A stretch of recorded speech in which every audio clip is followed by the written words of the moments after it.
से कहना सदा सत्य वचन,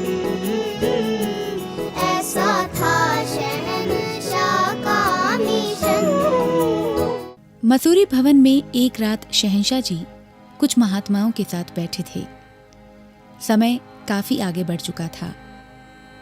कुछ देर बाद जब महात्मा नमस्कार करके कमरे से बाहर चले गए, तब शहंशाह जी सैर करने निकल पड़े। शास्त्री जी भी हमेशा की तरह उनके साथ थे। आज वे सत्संग भवन कैमल बैक रोड से मसूरी के लाइब्रेरी हॉल की तरफ बढ़ रहे थे। तब शास्त्री जी ने शहंशाह जी के चरणों में विनती की कि हुजूर, जिस प्रकार आपने मुझ जैसे कर्मकांडी और अभिमानी को अपनी कृपा का पात्र बनाया है, इस निराकार को अंग संग दिखाया है और साकार के चरणों में रहने का सुअवसर बख्शा है, अब तो केवल एक ही प्रार्थना है कि आप दास को सदा सच्चा सेवक बनाए रखना और अन्य भक्तों पर भी कृपा करना कि वे सभी सद्गुरु के सच्चे सेवक बन पाएं। शास्त्री जी की ये विनती सुनकर शहंशाह जी फरमाने लगे, शास्त्री साहब, आप तो ये कर्म कर ही रहे हो। सच्चा सेवक वही होता है जो निरंकार सद्गुरु के हर हुक्म को सत सत यानी सत्य सत्य कर माने। ऐसा सेवक हृदय से प्रीत करता है, और जहाँ सेवक सच्चे हृदय से याद करता है, ये सद्गुरु वहीं पहुंच जाता है। जो काम ऐसा सेवक ठाकुर से कहता है, ये तत्काल कर देता है। शहंशाह जी ने आगे फरमाया, शास्त्री जी, मुझे ऐसे बहुत से अवसर देखने में आए हैं कि जहां मेरा ध्यान तक नहीं होता था, जाने का कोई कार्यक्रम नहीं होता था, वहां ये निरंकार प्रभु किसी न किसी बहाने मुझे ले जाता। मुझे कई बार आश्चर्य भी होता कि यहाँ तो आना ही नहीं था, परंतु बाद में वही महापुरुष कहता कि बाबा जी, हम तो अभी अभी आपको याद कर रहे थे।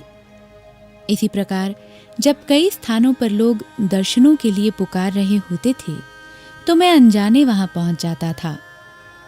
इसी बात से ही सच्चे सेवकों का अनुमान लगाया जा सकता है।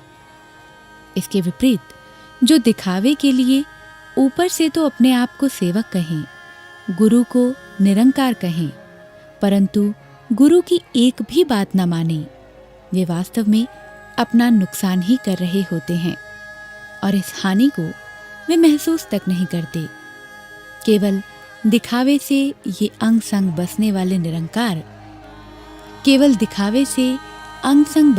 निरंकार अथवा सद्गुरु प्रसन्न नहीं होता।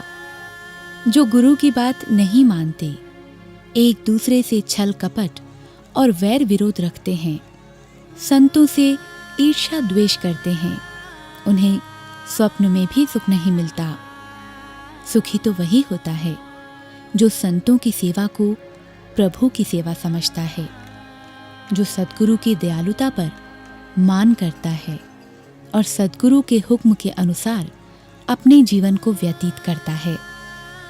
सद्गुरु के दरबार में ऐसे सेवकों के ही मुख उज्जवल हुआ करते हैं। ऐसे प्रेमी जन अपने सद्गुरु के प्यार में संसार के बड़े से बड़े कष्ट भी सहन करने से नहीं घबराते।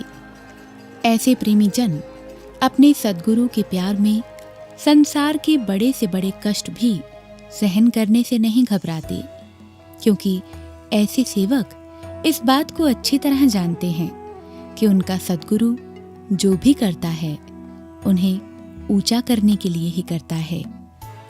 सेवकों का सहायक सद्गुरु ही होता है और इसकी शरण में ही सेवक स्वयं को सुखी समझता है।